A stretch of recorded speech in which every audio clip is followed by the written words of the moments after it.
seja conosco. Eu quero agradecer ao pessoal da Casa Espírita Consciência e Vida por ter me convidado, e o tema é a missão de Jesus. Veja, quando a gente fala a missão de Jesus, o próprio termo missão, ele vem antes com um artigo definido, que é o a, dizendo que missão trata-se de um substantivo feminino. E Jesus, óbvio, conforme consta em O Livro dos Espíritos, a partir da questão 100 até a 118, se não me falha a memória, na escala espírita, trata-se, na verdade, de um espírito superior. E missão, quando a gente fala em missão, significa dizer que é uma tarefa que foi delegada a alguém, a outrem, a mando de outra pessoa. É um encargo, é uma incumbência. E se alguém lhe incumbe de fazer algo, é porque acredita em você. É porque sabe da sua capacidade, do seu mérito, do seu compromisso. Por isso que Jesus é o grande missionário, diferente de outros legisladores, né? Então, o Cristo reencarna neste planeta de expiações e provas, conforme a espiritualidade bondosa, e, diferente dos demais, ele se baseia na nossa forma de pensar, de agir e de sentir, porque ele nos conhece profundamente, sabe das nossas deficiências. E todo o seu trabalho, ele conseguiu, solapar por base toda ideia que não conseguia se adequar aos seus ensinamentos. Então, Cristo fala diretamente para a alma encarnada, para o ser que não vai se consumir na beira do túmulo. Jesus estava falando para os espíritos, para nós, seres imortais.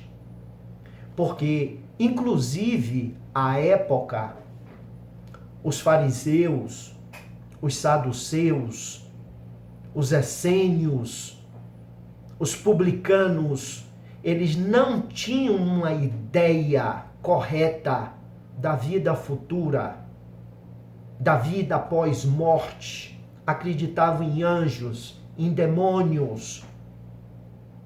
Então, Jesus reencarna numa organização política que estava habituada a fazer justiça com as próprias mãos e cria num Deus que se vingava, que estava à frente dos exércitos. Então Cristo teve uma missão, não criou nenhuma religião, mas conclamou o homem a pensar, a raciocinar sobre a sua própria existência, sobre a moral que vigia a época, os costumes, e com aquilo que ele estava propondo, uma base pedagógica diferenciada.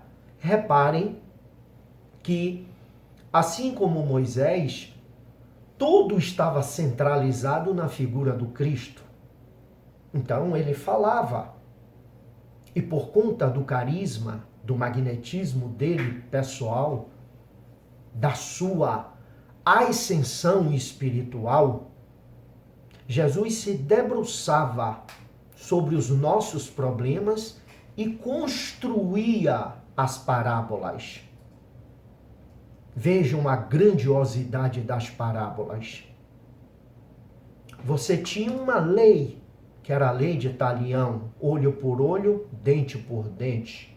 E Moisés foi um legislador, quer queiramos, quer não. E que evidenciava um Deus que se aborrecia. Não sou eu que estou dizendo, está no Velho Testamento. Um Deus que estava à frente dos exércitos, que esmagava. Então Jesus reencarna e vai redimensionar, desconstruir o posto como era compreendido ao pé da letra pelos fariseus, pelos saduceus, pelos publicanos. E ele não vai descumprir a lei, muito pelo contrário. Ele vai vivenciá-la em verdade e em vida. Porque o que eles faziam era interpretar o que estava na Torá de forma radical. E o radicalismo faz com que a gente perca a humanidade, o amor ao próximo. Faz com que a gente não raciocine, não reflita. Porque a nossa condição nos causa bem-estar. Então, tudo que é novo nos assusta. E se nos afronta, né, a gente tende a repelir, porque a nossa posição, o nosso cargo está em perigo. Por isso que Jesus redimensionou. Jesus fala de Deus, já começa por aí. Jesus fala de um Deus de amor, de um Deus de justiça, de um Deus Pai misericordioso. E ele estabelece diferença entre ele e Deus, para que fique bem claro, evidenciando que apesar da sua grandiosidade, existe um ser, uma inteligência suprema, uma causa primeira, a qual ele rende homenagem, a qual ele se curva. A propósito, quando ele foi perguntado pelo mancebo, mestre, tu que és bom, que é a tradução latina, mas na versão grega é, mestre, tu que és justo. E Jesus replicou, o homem disse, justo? Justo é o Pai que está nos céus.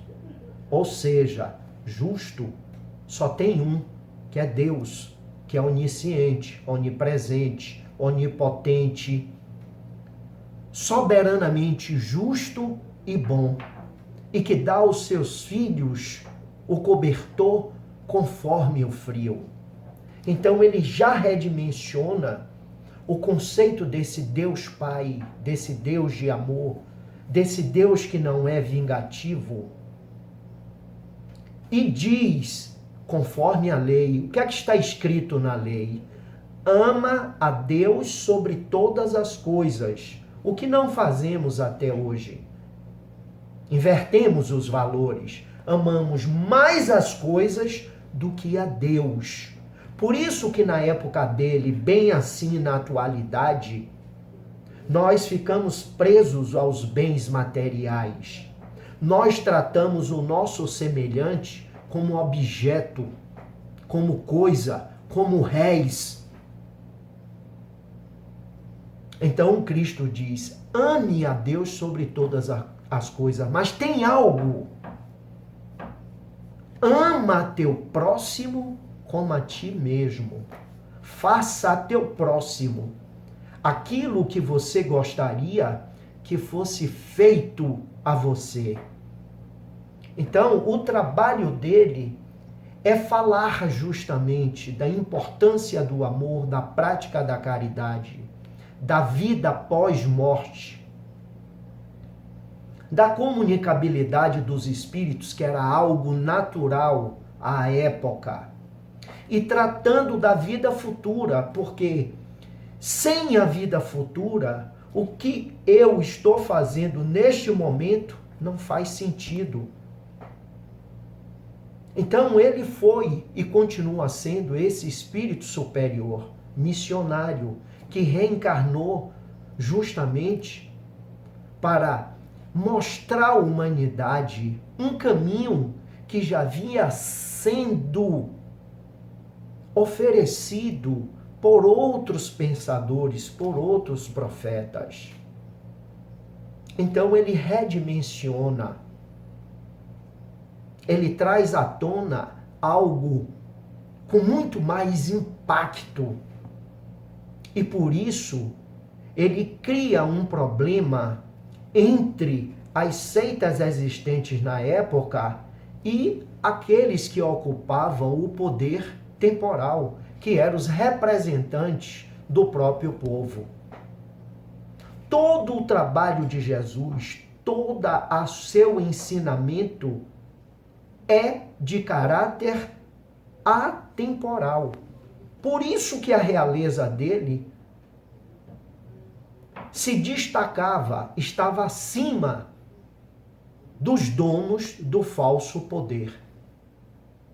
Então eles se sentiam coagidos diante do Cristo, que desapegado de tudo e com um conhecimento acima do normal. Isso incomodava, porque eles eram tidos e vistos como os doutores da lei, mas não compreendiam, não conseguiam pôr em prática o que estava contido efetivamente na lei. Então Jesus, na qualidade de espírito missionário, ele vai fazer o quê? Ele vai desconstruir aquela visão equivocada que era passada de pai para filho, né? E ele incomoda com tudo isso. Porque se alguém nos incomoda, só tem duas soluções. Ou você se filia a ele, ou você procura destruir ele. E foi exatamente por isso que eles maquinaram a morte de Jesus, acreditando que, matando, a mensagem também estaria extinta. Grande erro. E Jesus, que era cônscio da sua missão e sabia com quem estava falando, ele vai dizer: ora, eu não vim trazer a paz. Eu vim trazer a espada, a divisão. Eu vim lançar fogo. E o que eu mais quero é que ele se acenda. Esse fogo aí tem algo simbólico, que é a razão, é a iluminação. A partir de hoje, o pai estará separado do filho, ou seja, ele sabia que os seus ensinamentos ia gerar discórdia e a cólera dos donos do falso poder ia como se sobrepôs sobre eles em relação ao Cristo, porque o homem encolerizado perde a razão. Por isso que todas as vezes que eles se aproximavam de Jesus era para tentá-lo, porque eles não conseguiam perdoar o próximo. E Jesus dizia: ama teu próximo, perdoa, não 7, mas 70 vezes 7. A propósito, quando Pedro cortou a orelha de Malco, Jesus disse a ele: Pedro, aquele que fere com a espada sofrerá suas consequências, será ferido da mesma forma. Então, a doutrina de Jesus, que não tem nada a ver com religião, mas sim com uma proposta de autotransformação, de você utilizar esses ensinamentos para se autoconhecer, se autodescobrir, se autorrenovar, para que você possa ter um futuro melhor, o seu desencarne seja melhor. Por isso que ele dizia, o meu reino não é deste mundo. E ele disse mais, que eu fiz questão de anotar, isso está em Mateus, versículo 24, 35. Isso era uma afronta àqueles que se achavam, né, os donos do poder, da religião, que se achavam o máximo. Ele disse, o céu e a terra passarão, mas as minhas palavras não passarão. Por quê? Olha só, o céu e a terra passarão, mas as minhas palavras não. Por que ele está dizendo isso? Porque o que ele pregava era e continua sendo verdadeiro.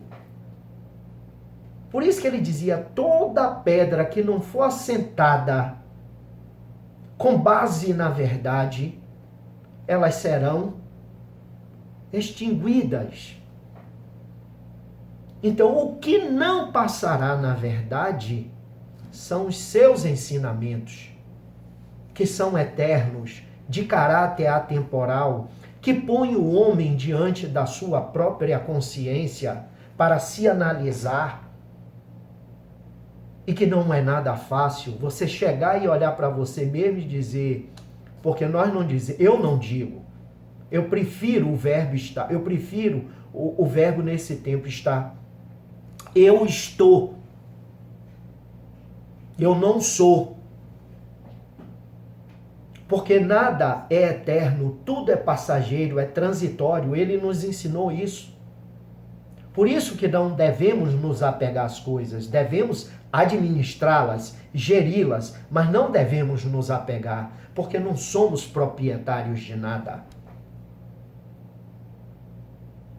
Então ele diz aqui o que é verdadeiro, os ensinamentos dele que é de caráter atemporal. Você para diante do espelho e pergunte para você mesmo. Eu sinto ciúme? Eu cobiço o alheio?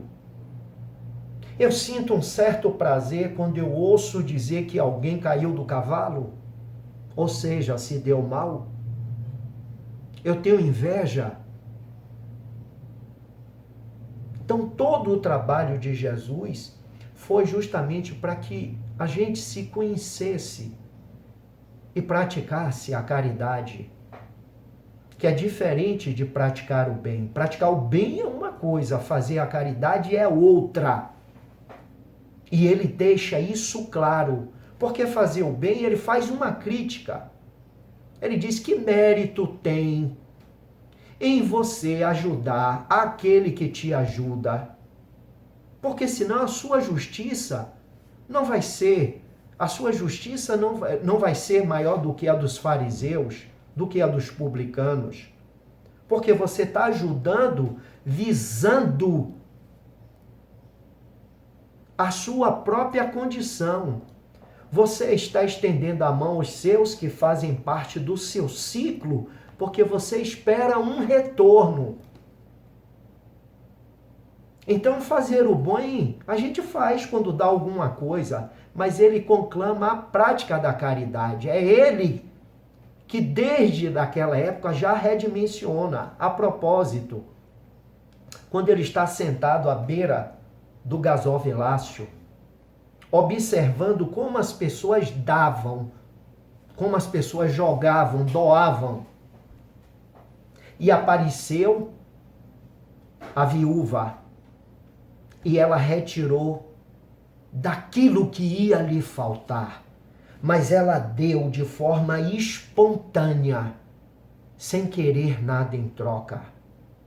Ela fez porque ela foi movida por um sentimento maior, que é o sentimento da caridade,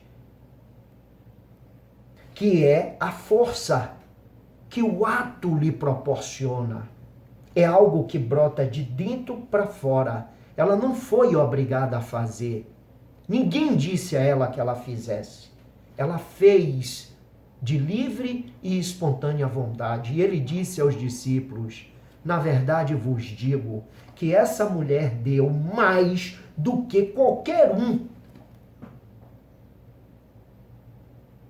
Então, fazer a caridade é diferente de fazer o bem. E é isso que ele nos ensina. Kardec, em um livro dos Espíritos, se reporta, é bem verdade, mas ele já havia evidenciado qual a diferença entre fazer o bem e praticar a caridade.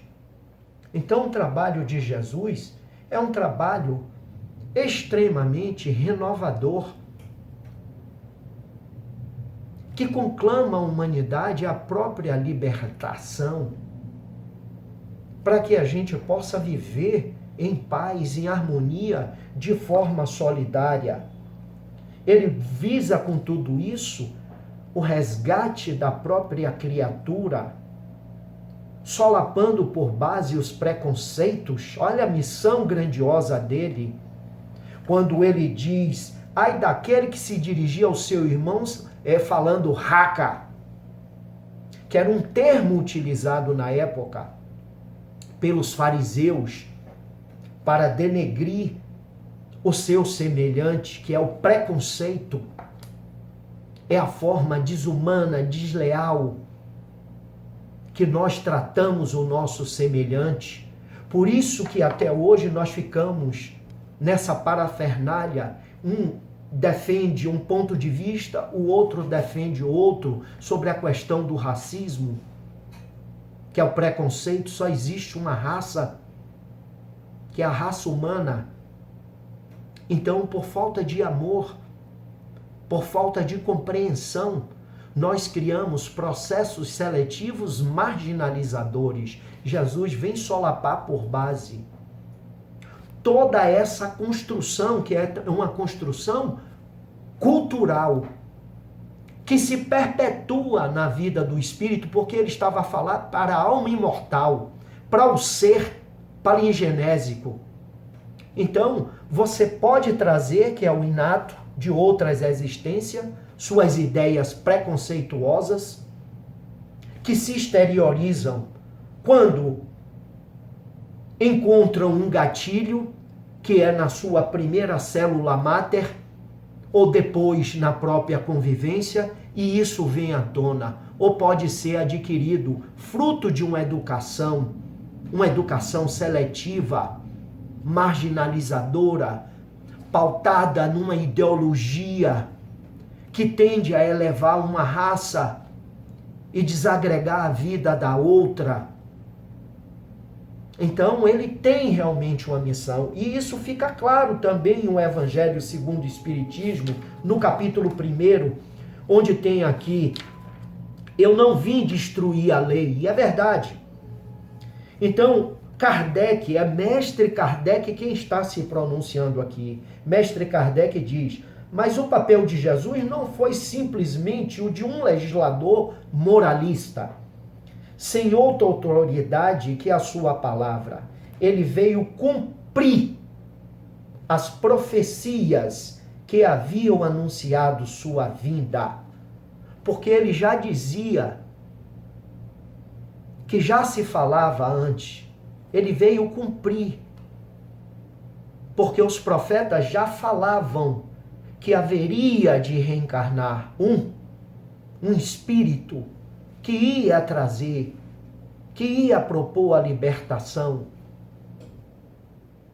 do próprio ser. Então ele veio dar cumprimento à lei. Ele reencarna para nos ensinar a lei de amor. É ele quem nos fala de reencarnação. É ele quem fala da vida futura. É ele quem cura. É ele quem bate de frente com os poderes constituídos da época, evidenciando a hipocrisia dos doutores da lei. Então, a sua autoridade não foi fruto de uma escolha, não foi o povo que lhe deu autoridade, não foi fruto de um pacto, como nós estudamos, que eu deleguei parte de minha liberdade para ser representado por alguém que às vezes não cumpre aquilo que nos prometeu. A autoridade de Jesus não foi delegada por nós. É uma construção milenar que está calcada no moral, na ética, em princípios, em valores. Por isso que ele incomodava. Pela sua retidão de caráter, pela força que ele impunha diante das pessoas. A autoridade dele era evidenciada quando ele afastava os espíritos, quando ele curava. A autoridade dele está vivenciada na própria vivência, pois não houve inadequação em momento algum da palavra à ação, do aprendizado ao ensino, diferentemente de nós. Foi o maior e continua sendo exegeta da vontade de Deus. E ele era sabedor do que iria acontecer com ele. Então o mestre Kardec diz aqui, ele veio cumprir as profecias que haviam anunciado sua vinda. Sua autoridade decorria da natureza excepcional de seu espírito e de sua missão divina. Veio ensinar aos homens que a verdadeira vida não está sobre a terra, mas no reino dos céus. Por isso que ele disse, o meu reino não é deste mundo. Ele disse a Pilatos, ensinar-lhes o caminho que para lá conduz, os meios de se reconciliar com Deus. Quais são os meios que nós temos para nos reconciliar com Deus? Perdoando os nossos inimigos, fazendo bem às pessoas. Por isso que ele diz, numa das passagens dentro do Evangelho, quando for fazer a tua oferenda no altar, observai se alguém tem algo contra ti, ou se você tem algo contra alguma pessoa. Vai primeiro, reconcilia-te com ela, e depois vai e faz a tua oferenda. Ele não está falando aqui de presente. Não é disso que ele está fazendo. Faz a tua oferenda, faz a tua prece, porque a tua alma estará limpa, o teu coração estará limpo.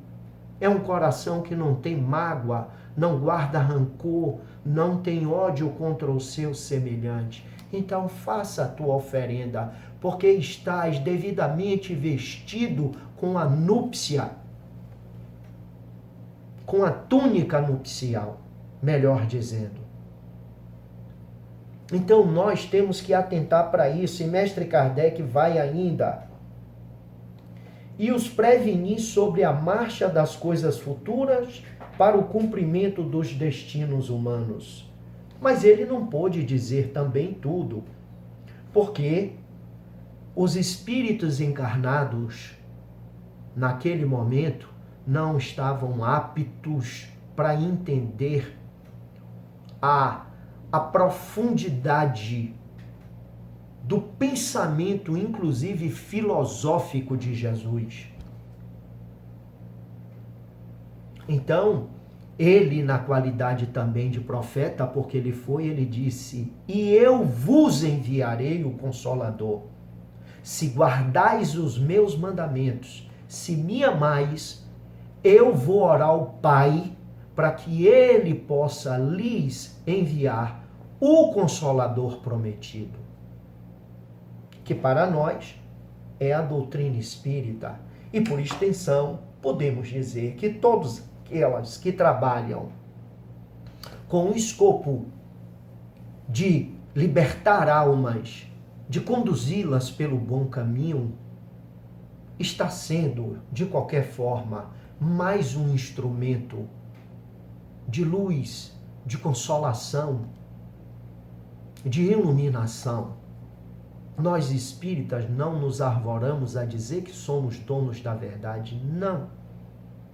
Mas o escopo do espiritismo está calcado na proposta do Cristo. Qual é? a transformação da humanidade, para que venhamos a viver dentro de uma sociedade mais justa, mais humana, onde não haja tanta inadequação daquilo que nós falamos com aquilo que nós vivenciamos. Por isso o mestre Kardec continua dizendo, né, ele não pôde ir, né, adiante, porque as pessoas não estavam aptas. E ele diz na Instruções dos Espíritos, aqui a era nova, aqui agora já é de Fenelon. Fenelon diz: o Cristo foi o iniciador da moral mais pura e mais sublime. A moral evangélico-cristã, que deve renovar o mundo, aproximar os homens e torná-los irmãos.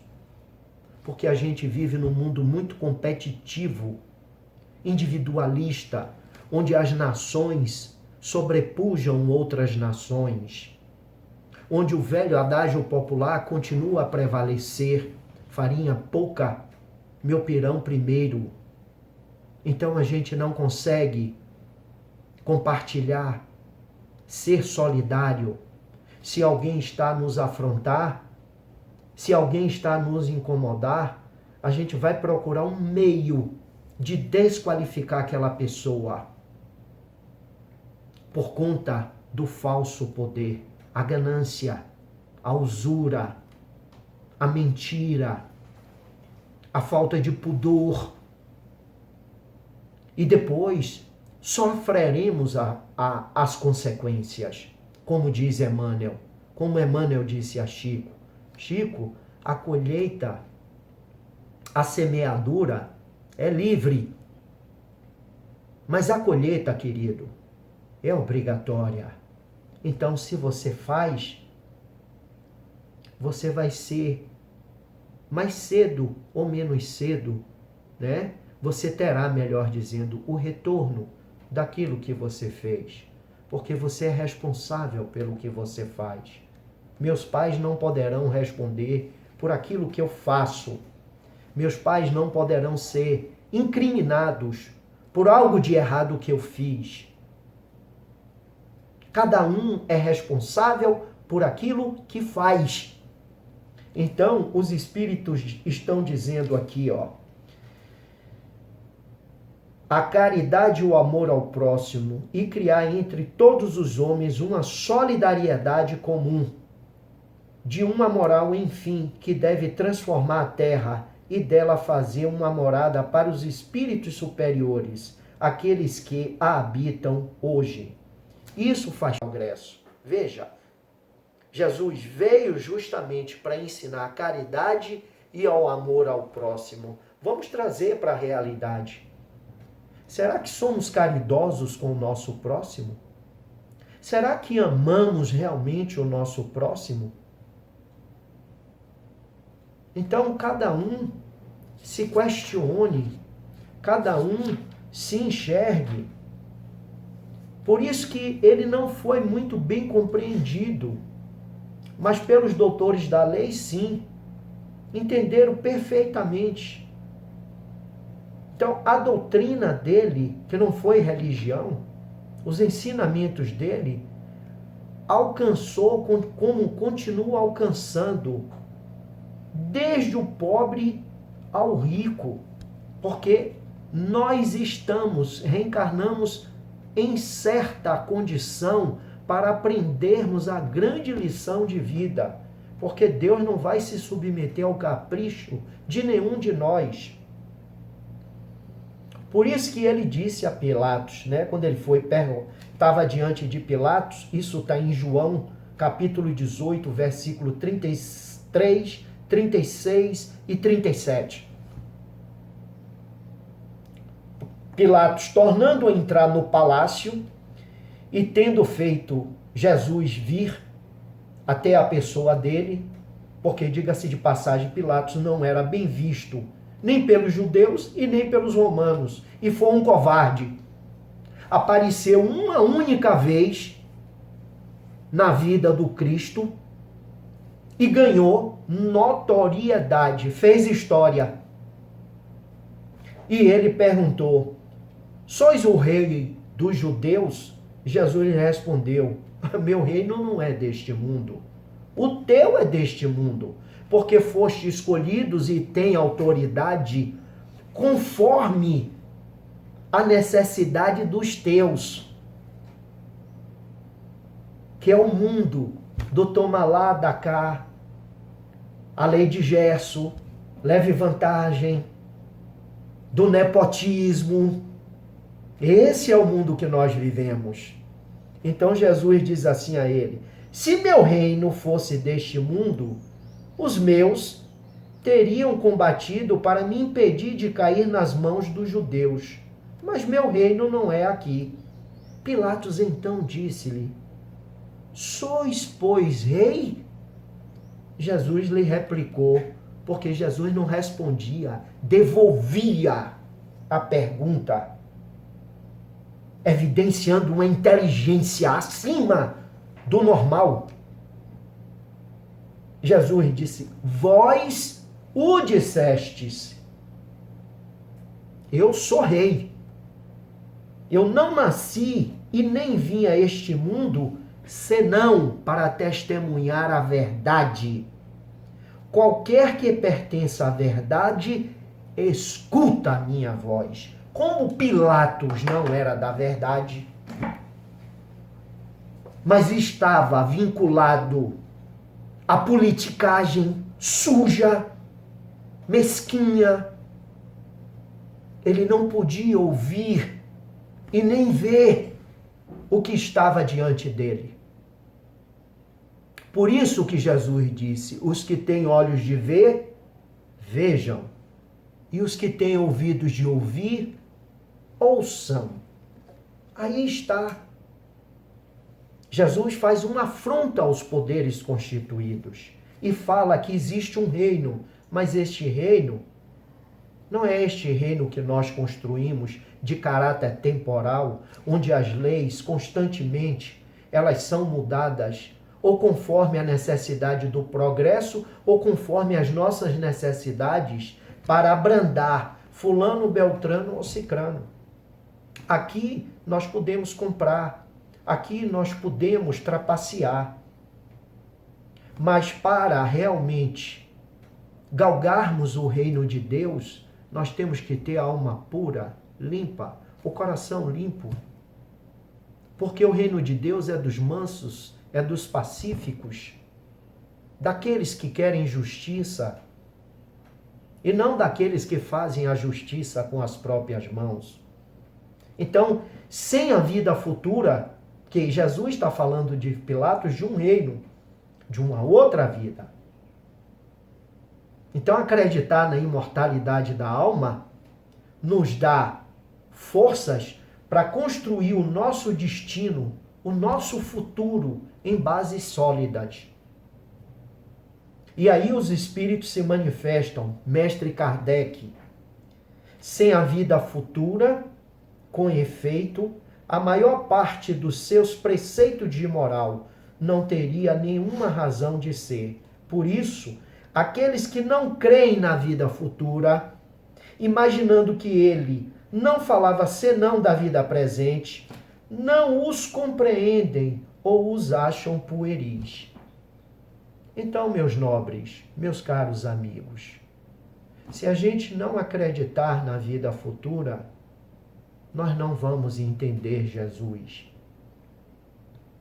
Se a gente não se entender ou procurar se entender como uma alma imortal, nós não vamos compreender o Cristo. E compreender o Cristo, se aproximar do Cristo, é praticar o bem, é fazer a caridade, é utilizar esses conhecimentos para a nossa reforma individual. A sua missão foi dita aqui. Qual é o caráter da sua missão? Foi viver a lei, evidenciar um outro mundo, o reino de Deus, redimensionar o conceito de Deus, falar para o homem que ele tem um papel a cumprir aqui na terra, que a vida dele não pode nem deve se resumir no comer, no se vestir, no dormir, em ter uma casa. Que a vida tem um significado maior, né? Então, como eles na antiguidade não tinham uma ideia muito clara do que era a vida futura, Jesus fez isso. E aí criou o maior problema, né?